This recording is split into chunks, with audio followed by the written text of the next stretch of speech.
Idea scheme 2024 latest അപ്ഡേറ്റുകളാണ് നിങ്ങളായിട്ട് share ചെയ്യുന്നത്. 2 പുതിയ അപ്ഡേറ്റുകളുണ്ട് ഇന്നത്തെ. അപ്പോൾ രണ്ടും ഒന്ന് നോക്കാം കേട്ടോ. അതിലൊന്നെന്ന് പറയുന്നത്, നമ്മൾ അപ്ലൈ ചെയ്തപ്പോൾ നമ്മുടെ ഫോട്ടോയും ഒപ്പും പേരൊക്കെ കൊടുത്ത് നമ്മൾ അപ്ലൈ ചെയ്തല്ലോ. അപ്പോൾ അത് എൻട്രൻസ് കമ്മീഷണർ വേരിഫൈ ചെയ്തിട്ട് അതിൽ അപാകതകൾ അല്ലെങ്കിൽ തെറ്റുകൾ, ഡിഫക്റ്റുകൾ ഉള്ളവർക്ക് അത് ക്ലിയർ ചെയ്യാൻ പറഞ്ഞിട്ട് ഇപ്പോൾ പറയുന്നുണ്ട്. അപ്പോൾ അതാണ് നിങ്ങളിപ്പോൾ ക്ലിയർ ചെയ്യേണ്ടത്. നമുക്ക് സമയം 13/5/2024 വരെ 3 മണി വരെ സമയമുള്ളൂ.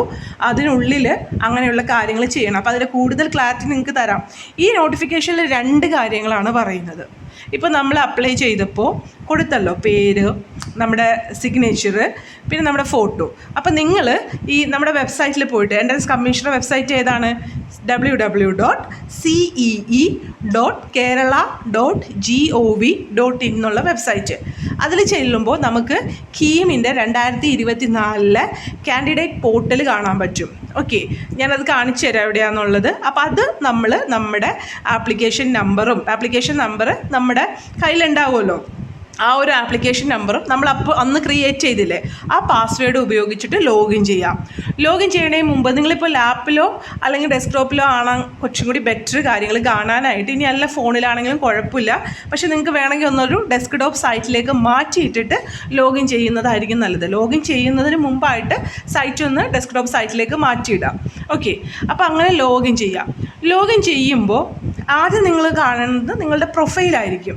പ്രൊഫൈൽ എന്ന് പറഞ്ഞാൽ നിങ്ങളുടെ ഫോട്ടോയും നിങ്ങൾ കൊടുത്ത വിവരങ്ങളൊക്കെ കാണിച്ചിട്ടുള്ളൊരു പ്രൊഫൈൽ. ഓക്കെ, അതിൽ നിങ്ങൾ അപ്ലോഡ് ചെയ്ത നിങ്ങളുടെ ഫോട്ടോ അല്ല, നിങ്ങൾ അപ്ലോഡ് ചെയ്ത നിങ്ങളുടെ സിഗ്നേച്ചർ അല്ല, അല്ലെങ്കിൽ നിങ്ങളുടെ പേരല്ല, എന്തെങ്കിലും നിങ്ങളുടെ അല്ല എന്നുണ്ടെങ്കിൽ നിങ്ങൾ ചെയ്യേണ്ട ഒരു കാര്യം, എൻട്രൻസ് കമ്മീഷണറുടെ മെയിൽ ID ഉണ്ട്.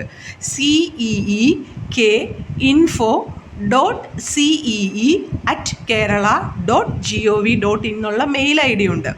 ആ മെയിലിലേക്ക് നിങ്ങളുടെ കറക്റ്റായിട്ടുള്ള പേര് എന്താണോ അവിടെ മിസ്റ്റേക്ക് വന്നേക്കുന്നത് അത് നോട്ട് ചെയ്തിട്ട് കറക്റ്റായിട്ടുള്ള കാര്യങ്ങൾ നിങ്ങൾ മെയിൽ ചെയ്ത് കൊടുക്കുക. ഫോട്ടോ ആണെങ്കിൽ ഫോട്ടോ അറ്റാച്ച് ചെയ്ത് കൊടുക്കുക, സിഗ്നേച്ചർ ആണെങ്കിൽ സിഗ്നേച്ചർ അറ്റാച്ച് ചെയ്ത് കൊടുക്കുക. അതല്ല പേരൊക്കെ ആണെങ്കിൽ പേര് അതൊന്ന് ഇത് ചെയ്ത് കൊടുക്കുക. ഓക്കെ, അതാണ് ഇവിടെ പറയുന്ന ഒന്നാമത്തെ കാര്യം. അതെന്താണ്? നിങ്ങളുടെ പ്രൊഫൈലിൽ കാണുന്ന ഫോട്ടോയോ സിഗ്നേച്ചറോ അല്ലെങ്കിൽ വേറെ എന്തെങ്കിലും ഡീറ്റെയിൽസോ നിങ്ങളുടെ എല്ലാം അവിടെ വന്നേക്കുന്നതെങ്കിൽ.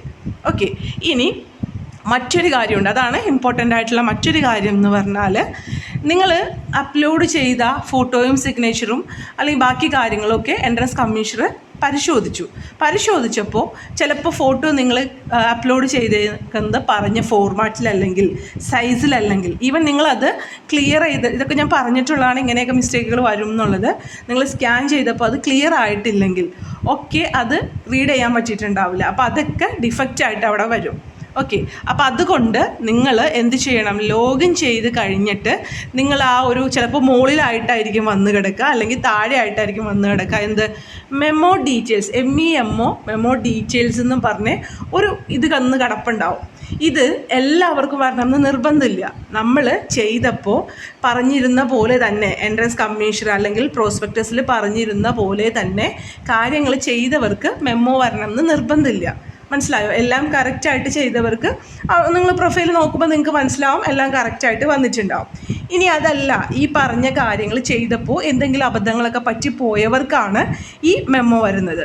അപ്പോൾ നിങ്ങൾ ആ ഒരു മെമ്മോയിൽ ക്ലിക്ക് ചെയ്തിട്ടുണ്ടെങ്കിൽ, അല്ലെങ്കിൽ ആ മെമ്മോയിൽ അവിടെ ചിലപ്പോൾ തൊട്ട് താഴെയായിട്ട് ഡ്രോപ്പ് ഡൗൺ കൊടുത്തിട്ടുണ്ടാവും, അല്ലെങ്കിൽ അതിലൊന്ന് ക്ലിക്ക് ചെയ്തിട്ടുണ്ടെങ്കിൽ, അപ്പം മെമ്മോ വരുന്നത് നിങ്ങൾ ലോഗിൻ ചെയ്യുക. പ്രൊഫൈൽ ചിലപ്പോൾ തൊട്ടിപ്പുറത്ത് പ്രൊഫൈലിൻ്റെ മുകളിൽ തന്നെ, മോൾ ഭാഗത്ത് തന്നെ മെമ്മോ ഡീറ്റെയിൽസ് എന്ന് വരാം, അല്ലെങ്കിൽ താഴ്ഭാഗത്തായിട്ടോ സൈഡിലായിട്ടോ നിങ്ങൾ നോക്കുക നിങ്ങളുടെ ആ ഒരു പേജിൽ എവിടെയാണോ മെമ്മോ വന്നേക്കുന്നത് എന്നുള്ളത്. അപ്പോൾ ആ ഒരു മെമ്മോ ഡീറ്റെയിൽസിൽ ക്ലിക്ക് ചെയ്യുമ്പോൾ നിങ്ങൾ അപ്ലോഡ് ചെയ്ത ഫോട്ടോയിലോ ഒപ്പിലോ അല്ലെങ്കിൽ 10th സർട്ടിഫിക്കറ്റിലോ, ഇമ്പോർട്ടൻ്റ് ആണെന്ന് പറഞ്ഞിട്ടുണ്ട് നിങ്ങളുടെ അടുത്ത് അല്ലേ, 10th സർട്ടിഫിക്കറ്റ് നേറ്റിവിറ്റി പ്രൂഫിന് നമ്മൾ കൊടുക്കുന്നതാണ്. സോ ആ നേറ്റിവിറ്റി പ്രൂഫിലോ എന്തെങ്കിലും അത് റീഡ് ചെയ്യുന്നതിലോ അപ്ലോഡ് ചെയ്ത് ക്ലാരിറ്റി കുറവ് കൊണ്ടോ എന്തെങ്കിലും മിസ്റ്റേക്ക് വന്നിട്ടുണ്ടെങ്കിൽ അവിടെ ആ ഒരു ഡിഫക്റ്റ് ആ മെമ്മോ ഡീറ്റെയിൽസിൽ അവിടെ കാണിക്കും. ഓക്കെ, അത് നിങ്ങൾ 13/5/2024 വൈകിട്ട് 3 മണിക്കുള്ളിൽ കറക്റ്റായിട്ട് അവിടെ അപ്ലോഡ് ചെയ്ത് കൊടുക്കുക. ക്ലിയർ ആയല്ലോ? അത് ഞാൻ ഇവിടെ പറഞ്ഞേക്കുന്ന ഒന്നും കൂടി വായിക്കാം. അപേക്ഷയോടൊപ്പം സമർപ്പിച്ചിരുന്ന ഫോട്ടോ, ഒപ്പ്, 10th സർട്ടിഫിക്കറ്റ് എന്നിവയുടെ സൂക്ഷ്മ പരിശോധനയിൽ അത് എൻട്രൻസ് കമ്മീഷനാണ് അല്ലെങ്കിൽ ആ സോഫ്റ്റ്വെയർ ആണ് അത് പരിശോധിക്കുന്നത്. സോ അതിൽ ന്യൂനതകൾ കണ്ടെത്തിയിട്ടുണ്ടെങ്കിൽ, അതിൽ തെറ്റുകൾ ഉണ്ടെങ്കിൽ ആ ഒരു തെറ്റുകൾ നിങ്ങളുടെ പ്രൊഫൈൽ പേജിലൂടെ മെമ്മോ ഡീറ്റെയിൽസ് എന്ന് പറഞ്ഞിട്ടാണ് അത് കാണിക്കുന്നത്. അവിടെ ക്ലിക്ക് ചെയ്താൽ ലഭ്യമാകുന്നതാണ്. ഫോട്ടോഗ്രാഫ്, ഒപ്പ്, 10ാം ക്ലാസ് സർട്ടിഫിക്കറ്റ് എന്നിവയിൽ ന്യൂനതയുണ്ടെങ്കിൽ 13/5/2024 വൈകിട്ട് 3 മണിക്കുള്ളിൽ മെമ്മോയിൽ പറഞ്ഞിരിക്കുന്ന ആ ഒരു ന്യൂനതകൾ പരിഹരിക്കുന്നതിനാവശ്യമായിട്ടുള്ള എന്താണോ അവിടെ പറഞ്ഞേക്കുന്നത്. ചിലവർക്ക് ഫോട്ടോഗ്രാഫ് ആയിരിക്കും, ചിലവർക്ക് ഒപ്പായിരിക്കും, ചിലർക്ക് 10th സർട്ടിഫിക്കറ്റ് ആയിരിക്കും. അതിലേതാണോ അത് കറക്റ്റായിട്ട് അപ്ലോഡ് ചെയ്യാം. ഇതിൻ്റെ കൂടെ ഒന്ന് ആഡ് ചെയ്യോട്ടെ കേട്ടോ, ഒരു ഇഞ്ചു ഇട്ടിട്ട് പറയുവാണ്, എവിടെയാണോ അപ്ലോഡ് ചെയ്യാൻ പറഞ്ഞേക്കുന്നത്, അതെന്താണോ അപ്ലോഡ് ചെയ്യാൻ പറഞ്ഞേക്കുന്നത് അത് കറക്റ്റ് പ്ലേസിൽ അത് തന്നെ അപ്ലോഡ് ചെയ്യാം.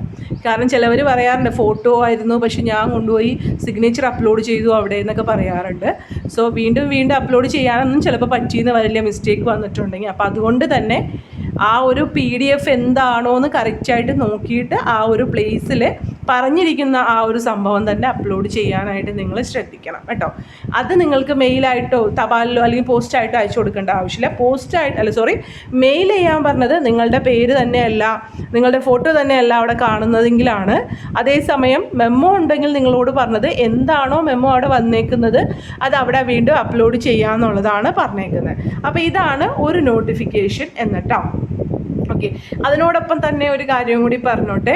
ഇതിൽ എൻജിനീയറിംഗ് ഫാർമസി എൻട്രൻസിന് നമ്മൾ അപ്ലൈ ചെയ്തേക്കുന്ന കുട്ടികളുണ്ടല്ലോ, അവർക്ക് ഫോട്ടോഗ്രാഫും ഒപ്പും 10th സർട്ടിഫിക്കറ്റും ഒക്കെ ഈ പറഞ്ഞ ഡേറ്റിനുള്ളിൽ പരിഹരിച്ചില്ലെങ്കിൽ നിങ്ങൾക്ക് അഡ്മിറ്റ് കാർഡ് കിട്ടാനായിട്ട് ബുദ്ധിമുട്ടുണ്ടാവും കേട്ടോ.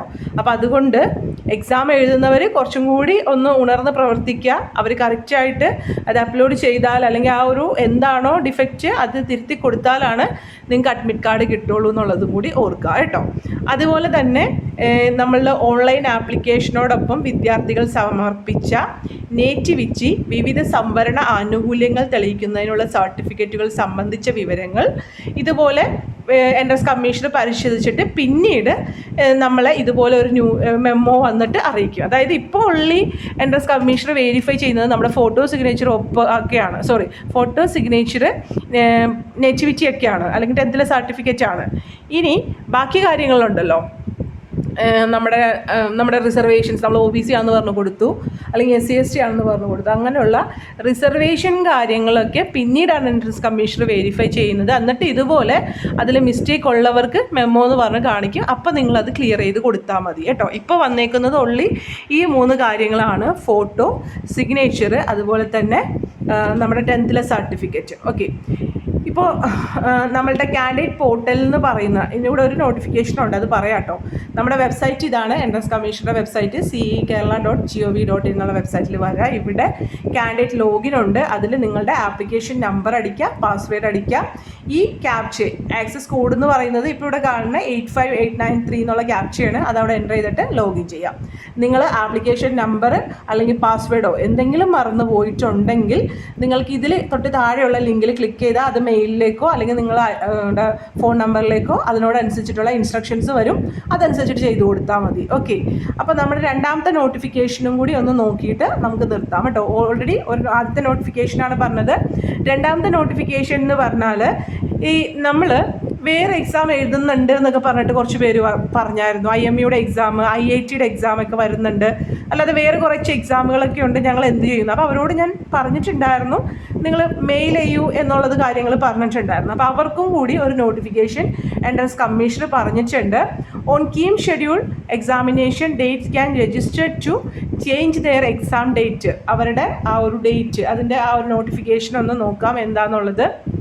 ഓക്കെ, അതിൽ പറഞ്ഞേക്കുന്ന ഇതാണ്: 2024-25 അധ്യയന വർഷത്തെ കേരള എഞ്ചിനീയറിംഗ് ഫാർമസി കോഴ്സിലേക്കുള്ള CBT എക്സാം ജൂൺ 5 മുതൽ 9 വരെയുള്ള തീയതികളിൽ നടത്താനാണ് തീരുമാനിച്ചിരിക്കുന്നത്. ഈ ഒരു സമയത്ത് കീം എക്സാമിന് അപേക്ഷിച്ചവർക്ക് ജൂൺ 5 മുതൽ 9 വരെയുള്ള തീയതികളിൽ ഐസറിൻ്റെ ആപ്റ്റിറ്റ്യൂഡ് ടെസ്റ്റ്, അതുപോലെ തന്നെ നേരത്തെ പറഞ്ഞ പോലെ IMUയുടെ ടെസ്റ്റോ അങ്ങനെ എന്തെങ്കിലും ഉണ്ടെങ്കിൽ അതുപോലുള്ള ആ കുട്ടികൾ പേര്, കീം ആപ്ലിക്കേഷൻ നമ്പർ, നിങ്ങൾ ഏത് എക്സാമാണ് ആ ഒരു ഡേറ്റിൽ വന്നത് എന്നുള്ളതൊക്കെ നിങ്ങളുടെ കാൻഡിഡേറ്റ് പോർട്ടലിൽ നിങ്ങൾക്ക് അതർ എക്സാം ഡീറ്റെയിൽസ് എന്ന് പറഞ്ഞൊരു ലിങ്ക് കാണാം. നേരത്തെ പറഞ്ഞ പോലെ മെമ്മോ ഡീറ്റെയിൽസ് എന്ന് പറഞ്ഞ പോലെ തന്നെ അതർ എക്സാം ഡീറ്റെയിൽസ് എന്നുള്ള ഒരു ലിങ്കും കൂടി കാണും. ആ ലിങ്കിലൂടെ നിങ്ങൾ അതിൻ്റെ ഡീറ്റെയിൽസ് കൊടുക്കുക. എന്തൊക്കെയാണ്? നിങ്ങളുടെ പേര്, കീം ആപ്ലിക്കേഷൻ നമ്പർ, ഏത് എക്സാമാണ് നിങ്ങൾ എഴുതുന്നത്. ഇപ്പോൾ ഇതിൽ പറയാത്ത വേറെ ഏതെങ്കിലും എക്സാം ഉണ്ടെങ്കിൽ, ഞാൻ വേറെ എക്സാമിനെ പറ്റിയൊക്കെ കണ്ടു, അപ്പോൾ അങ്ങനെയുള്ള ഏതെങ്കിലും എക്സാം ഉണ്ടെങ്കിൽ നിങ്ങൾ ആ ഒരു ഡീറ്റെയിൽസ് ഇവിടെ കൊടുക്കുക കേട്ടോ. അതും 13/5/2024 വൈകുന്നേരം 6 മണിക്ക് മുമ്പായിട്ടാണ് പറഞ്ഞേക്കുന്നത് കേട്ടോ. അപ്പോൾ നിങ്ങൾക്ക് ആ ഒരു ഡേറ്റ് അത് അഡ്ജസ്റ്റ് ചെയ്ത് നിങ്ങൾക്ക് അഡ്മിറ്റ് കാർഡ് വരുമ്പോൾ വരും. അപ്പോൾ ഈ ഒരു ഡേറ്റിൽ ഒരുമിച്ച് 2 എക്സാമും കൂടി വരില്ല കേട്ടോ. അപ്പോൾ ഇത് രണ്ടുമാണ് 2 നോട്ടിഫിക്കേഷൻസ്. വീഡിയോ ഇഷ്ടമായെങ്കിൽ ലൈക്ക് ചെയ്യണേ. Take care. Thank you.